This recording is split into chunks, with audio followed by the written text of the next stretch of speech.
दोस्तों, जैसा कि मैंने अपनी पिछली वीडियो के अंदर आप लोगों को बताया था कि बम्बल फुट किस हद तक ख़तरनाक हो सकता है। बम्बल फुट आपके परिंदों को यानी कि चंडी आपके परिंदों को कितना नुकसान पहुंचा सकती है। अगर आप अपने सेटअप की केयर ना करें तो आपका परिंदा किस कंडीशन में जा सकता है। लेकिन हमारी वो वाली जो वीडियो थी वो हो गई थी कंटिन्यू। ये उस वीडियो का नेक्स्ट पार्ट है। अगर आपने वो वाली वीडियो नहीं देखी तो उसका लिंक आपको आई बटन के अंदर मिल जाएगा। वहाँ से आप वो पुरानी वीडियो देख सकते हैं, तो आपको समझ आ जाए कि आखिर हमारे परिंदे के साथ हुआ क्या था। जिन भाइयों ने वो वीडियो देखी है उनको मैं आज की वीडियो में बताने वाला हूँ अपने उस परिंदे का इलाज। हम उसको डॉक्टर के पास लेके जाएंगे, डॉक्टर ने उसका आगे कौन सा इलाज करना है, किस तरीके से करना है, जो कुछ भी डॉक्टर करेगा इंशाल्लाह ताला मैं आपको आज की वीडियो में प्रॉपर गाइड करने वाला हूँ। फाइनली डॉक्टर की कॉल आ गई है और तकरीबन शाम का टाइम है। अब मैं सुल्तान को जो है ना वो लेके जा रहा हूँ हॉस्पिटल। हुसैन को मैंने बुलाया, हुसैन मेरे पास आया। अभी इसकी मदद लेते हैं, सुल्तान को पकड़ते हैं, लेके जाते हैं डॉक्टर के पास। फिर जो भी वो बताएगा, जो भी इसका ऑपरेट होता है नहीं होता क्या होगा, वो मैं आपके साथ बाद में शेयर करूँगा। फिर ये वाला जो है ना मैंने थैला लिया सुल्तान को लेके जाने के लिए, है तो छोटा वैसे उसके हिसाब से, लेकिन उसको इसके अंदर जो है ना बिठा के आराम से ले जाएंगे। हुसैन को भी मैं कहता हूँ कि वो अंदर से निकाल के ले। हेलो चल निकाल उसको, मुझे सोने तो दे थोड़ी। ये जी सेटअप के पास ही चारपी वगैरह रखी हुई है, आराम से यहाँ लेट जाते हैं। इस टाइम मौसम ठंडा हो जाता है, मज़ा आता है। तो नहीं, वो एंड वाले में ज़रा तरीके से यार, बेचारे की हालत वैसे की है पहले ही। आराम से प्यार के साथ निकालना उसको। लेकिन ये अब ये जा रहा है अंदर से ज़्यादा, ये उसको पकड़ के लेके आता है तो उसको डाल के लेके जाते हैं और फिर देखते हैं आगे का क्या निज़ाम होता है। अब आपको पता है यार, यूट्यूब को अपना थोड़ा सा कम्युनिटी गाइडलाइंस का मसला है, जिसका करके ना ये चीज़ें मैं डायरेक्टली आपको नहीं दिखा सकता। मेरी तो कोशिश है कि मैं ईच एंड एवरीथिंग जो है ना आपको इस तरीके से दिखाऊँ कि आप लोगों को ना कोई दूसरी वीडियो देखने की ज़रूरत पेश ना हो और आपको समझ आ जाए सारी।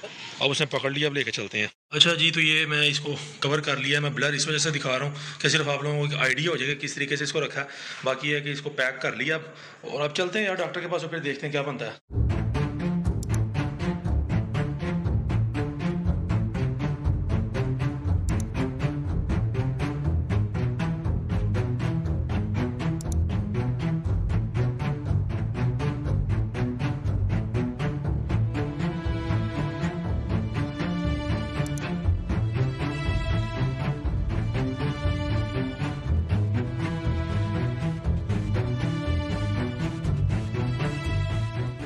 यार उसका ऑपरेट करवा के सुल्तान का मैं घर आ चुका हूँ। उसके बाद जो है ना डॉक्टर ने क्या बताया है, क्या हुआ है, ऑपरेट कैसे हुआ है, उसको उठाने की वजह से ना मेरी अपनी बाजू जो है ना वो नहीं इस टाइम पे हिल रही, क्योंकि तकरीबन कोई हमें आधा पौना घंटा लग गया और मैं ही उसको पकड़ के खड़ा हुआ था। मैं कहा भाई मैं खुद पकड़ूंगा, आप लोग इसको ना पकड़ें, मैं खुद इसका इलाज करवा लूँगा।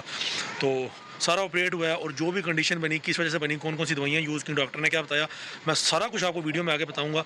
सिर्फ इस वजह से ताकि मेरे भाइयों को अगर कल को अल्लाह ना करे ऐसा मसला बने तो उनको किसी किस्म का कोई मसला पेश ना आए, उसको पता होगा किस तरीके से इस चीज़ को टैकल करना है। ये है सुल्तान। मैं का यार बाकी क्लिप तो बनाएंगे, लेकिन आपको मैं ज़रा भी दिखा दूँ। अभी फ़िलहाल ना ये एनेस्थीसिया के असर में है, वो आप देख रहे हैं वहाँ पे चोट जो इसको लगी हुई है। तो अभी ये पता नहीं मुंह वगैरह मार रहा है। देखते हैं। परिंदा इस टाइम ना बिल्कुल गर्म सा हुआ था, क्यों हुआ कोई समझ नहीं आ रही। तो बड़ी हिम्मत है यार परिंदे की बेचारे की। इसने बड़ा जो है ना वहाँ साथ दिया। इसने जितना लोगों के बर्ड्स या लोगों के पेट्स तंग कर रहे थे ना वहाँ पे, इसने कुछ भी वैसा नहीं किया। तो फाइनली यार मैं आपको नेक्स्ट डे के अंदर वेलकम करता हूँ। रात को आपने हमारे परिंदे की कंडीशन देखी कि हमारा परिंदा किस कंडीशन में था।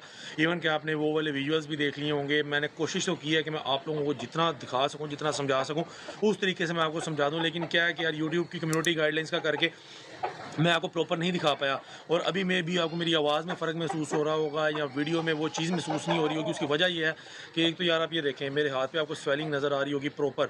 उसके अलावा यहाँ पे अगर आप चेक करें तो यहाँ पे भी आपको स्वेलिंग नज़र आ रही होगी। वजह यह है कि हमारे घर के बाहर गेट के ऊपर वीडियो ने बना लिया था अपना घर, जिसको छता भी बोलते हैं। जैसे ही आके दरवाज़ा नॉक किया तो भाईजान एक यहाँ पे काट गया और एक यहाँ पे काट गया, जिसका करके इस टाइम पे बोलने में जो है ना वो मसला आ रहा है। लेकिन क्या है कि अपने भाइयों के लिए वीडियो बनानी इसी में बना रहा हूँ। और आप लोगों से सिर्फ एक रिक्वेस्ट है क्या काइंडली यार वीडियो को लाइक कर दीजिएगा, चैनल को सब्सक्राइब कर दीजिएगा, बेल आइकन को प्रेस कर दीजिएगा। अच्छा यार, तो जो आपने सारा सीन देखा अब वो तो आपने देख लिया, लेकिन ये सारा कुछ जो हुआ वो भी मैंने आपको बता दिया। अब डॉक्टर ने इसके बारे में क्या कहा, कौन कौन सी दवाइयाँ सुल्तान को लगी और इस टाइम सुल्तान की क्या कंडीशन है, इसके बारे में मैं आपको बताता हूँ। अब डॉक्टर कौन सा वाला था ये आप चेक कर लें। मर्सी पेट्स क्लिनिक के नाम से डॉक्टर का क्लिनिक था, जिनके पास मैं सुल्तान को लेके गया और उनसे मैंने इसका प्रॉपर ट्रीटमेंट करवाया। अब उन्होंने इसके बारे में क्या बताया, जिस टाइम पर उन्होंने इनको देखा उन्होंने कहा कि जी इसका बम्बल फुट का इलाज जो है वो हम करेंगे बाद में। अभी जो इसको बेसिक इशू आ रहा है वो ये आ रहा है कि जो मैंने आपको बताया था कि इसको लग गया था कील का, जो अंगूठा था वो इतना सूज गया था। वो मैं भी टाल मटोल करता रहा, मैं कहा यार आज कर देता हूँ, कल करता हूँ, ठीक परसों करता हूँ। उस चक्कर में करते करते मेरा परिंदा यहाँ तक पहुँच गया। तो डॉक्टर ने कहा कि सबसे पहले जो इसका इन्फेक्टेड ये वाला थंब है पाँव का अंगूठा जो था उन्होंने कहा कि इसको यहाँ से रिमूव करना पड़ेगा, इसके बगैर ये परिंदा ठीक नहीं हो सकता। तो खैर एट द एंड हुआ क्या कि सुल्तान के इस थंब को यहाँ से रिमूव कर दिया गया, प्रॉपर रिमूव किया। फिर वहाँ पे डिप पड़ गया, डिप पड़ने की वजह से उसके अंदर टांके वगैरह लगवाए। अब वो टांके वगैरह लग गए। अब बेसिक वजह वही थी कि उसका अंगूठा ख़राब हो गया था, जिसका करके उसके पाँव में, अगर मैं डॉक्टर के कहने के मुताबिक तकरीबन कोई और 5-6 दिन लेट हो जाता तो इसके पाँव में पस पड़ जानी थी, और अगर पस पड़ जाती तो फिर हमारे लिए बहुत ही मुश्किल हो जाना था इसको सर्वाइव करवाना। क्योंकि आपको पता है हेल्दी परिंदा है और परिंदे का वजन जो होता है सारा पाँव के ऊपर होता है, और थंब जो होता है ना वो परिंदे को मदद देता है उसका बैलेंस बनाने में। तो अब वही चीज़ का मसला आ जाता तो परिंदे ने कैसे सर्वाइव करना था। अब उसके बाद डॉक्टर ने दवाइयाँ कौन कौन सी दी हैं, ये जी सुल्तान का रिकॉर्ड सारा यहाँ पे आप देख सकते हैं कि 3.5 साल जो है एज लिखी हुई है, उसके अलावा परिंदा जो है उसकी ब्रीड लिखी हुई है और दवाइयाँ लिखी हुई हैं। अब मैं ये तस्वीर जो है ना साथ अटैच कर दूंगा, क्योंकि ऐसे मैं फोकस करके वीडियो बना रहा हूँ तो आपको ये पेपर सही नज़र नहीं आ रहा। फिर भी मैं दिखा देता हूँ। एक तो इसको लगे तकरीबन कुछ 7 से 8 टांके, 7 से 8 टांके लग गए। उसके बाद परिंदे को जो है ला के रख दिया, और डॉक्टर ने उसके साथ हमें दी एक सिरिंज बना के 5 ml वाली पूरी। उसके अंदर क्या क्या था जी, उसके अंदर इंजेक्शन था जेंटा का, एक जेंटा का इंजेक्शन था उस 5 ml वाली सिरिंज के अंदर। उसी 5 ml वाली सिरिंज के अंदर एक इंजेक्शन था डेक्सा का, और उसके अलावा एक इंजेक्शन जो हमारे पास था वो था मिलोक्सी। अच्छा, अब ये तीनों इंजेक्शंस के बारे में अगर बात करें तो मैं आपको प्रॉपर समझा देता हूँ कि इंजेक्शंस किस लिए होते हैं, ताकि आपको भी समझ आ सके। इंजेक्शंस के अंदर हम सबसे पहले बात कर लेते हैं जेंटा की। जेंटा कॉम्बिसीन एक ऐसा इंजेक्शन है, एक ऐसी दवाई है जिसको परिंदों के लिए अब हयात भी समझा जाता है। अगर आपका परिंदा आखिरी स्टेज पर भी आ चुका है ना, तो उस टाइम पर भी बहुत सारे भाई कहते हैं आप ये दवाई यूज़ करवा लें, आपका परिंदा ठीक हो जाएगा।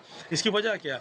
इसकी वजह यह है दोस्तों, जेंटा कॉम्बिसीन जो है वो एक एंटीबायोटिक दवाई है जो कि परिंदों के अंदर सांस की बीमारियों, बुखार वगैरह की अलामात और ज़ख़म वगैरह की कंडीशंस के अंदर इनको यूज़ करवाई जाती है। लेकिन किसी भी किस्म की एंटीबायोटिक हो, ख्वा ये वाली एंटीबायोटिक हो, ख्वा वेलोसेफ हो, या इसके अलावा किसी किस्म की एंटीबायोटिक हो, एंटीबायोटिक हमेशा इतदाल के साथ इस्तेमाल करवानी चाहिए, नहीं तो आपके परिंदों को नुकसान भी हो सकता है। ये तो हो गया एंटीबायोटिक जेंटा कॉम्बिसीन। उसके बाद दूसरे नंबर पर हमारे पास रहता है डेक्सा।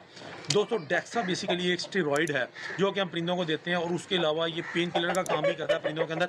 अब सुल्तान को जैसा कि टांके लगे थे, जख्म था, एक तो इसकी जल्दी रिकवरी करवानी थी और दूसरे नंबर पे इसकी पेन किल करनी थी, इसलिए इसको डेक्सा का इंजेक्शन जो है वो लगाया गया।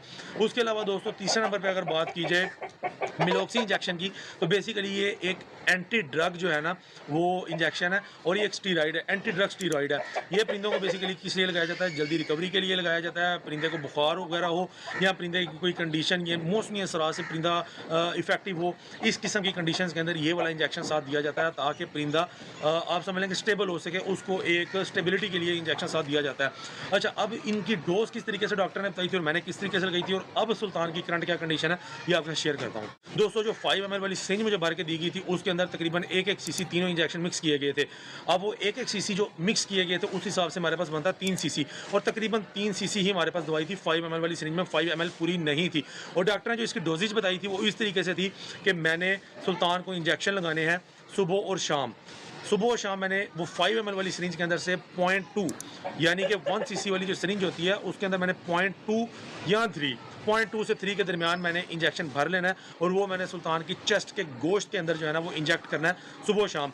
3 दिन की ये डोज़ है, 3 दिन तक ये चलेगी, और इंशाल्लाह ताला उसके बाद कितनी रिकवरी होती है वो देखेंगे। लेकिन आज के दिन की जो रिकवरी है, आज के दिन में सुल्तान ने जितना रिकवर किया वो मैं अब आप लोगों को दिखाने वाला हूँ। हमारे सेटअप के इस टाइम के हालात हैं, आप सेटअप चेक कर रहे हैं माशाल्लाह। और ये हमारा जो शहजादा है, इसको मैंने ना उस मुर्गी के साथ छोड़ा हुआ ताकि उसका पैर लग जाए। अच्छा, अभी आप देखें माशाल्लाह, आपने देखा उसने टांग उठाई है, हल्की सी टांग अभी उठा रहा है, क्योंकि इसका बम्बल फुट का ट्रीटमेंट नहीं हुआ।